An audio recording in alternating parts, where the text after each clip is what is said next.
Big బాస్లో 5వ వారం రానే వచ్చింది. ఇప్పుడైతే జాగ్రత్తగా నడువు, లేదంటే కింద పడతావు అన్న టాస్క్ అయితే బిగ్ బాస్ ఇచ్చాడు. ఇందులో ఇద్దరు చాలా ఎఫెక్ట్స్ పెట్టి ఆడారు. రసవక్తంగా ఉండింది గేమ్ అయితే. ఇరు టీముల నుంచి ఇద్దరు కంటెస్టెంట్లు వచ్చి చాలా చక్కగా పోటీ చేశారు. అటు సైడ్ మణికంఠ, ఇటు సైడ్ యశ్వి వచ్చి ఇద్దరు ఆడారు.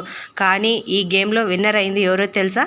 యశ్వి. ఇక ఏముంది, మనకైతే నెక్స్ట్ వీక్ కూడా మళ్ళీ మణికంఠ నామినేషన్స్లోకి వచ్చినట్టే. ఎందుకంటే ముందే పాము పగబట్టినలాగా మణికంఠ పైనే ఎప్పుడూ ఉంటుంది యశ్వి. దీన్ని బట్టి నెక్స్ట్ వీక్ నామినేషన్స్ మళ్ళీ చేస్తుంది. ఎందుకంటే లాస్ట్ వీక్ గేమ్ నేను ఆడాను, నా చేతిలో నువ్వు ఓడిపోయావు కాబట్టి అని ఇదే రీజన్ చెప్పి నెక్స్ట్ వీక్ కూడా నామినేషన్స్ వేస్తుందని అనుకుంటున్నాను.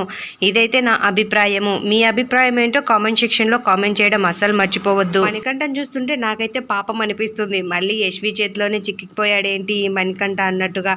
ఇక ఎన్ని రోజులుందో బ్యాడ్ టైం మణికంఠకి పాపం. Please support Manikanta. ఈ వీడియో నచ్చింటే అలా చూసి వెళ్ళిపోకోకుండా లైక్ చేసి, షేర్ చేసి, సబ్స్క్రైబ్ చేయొచ్చు కదండి.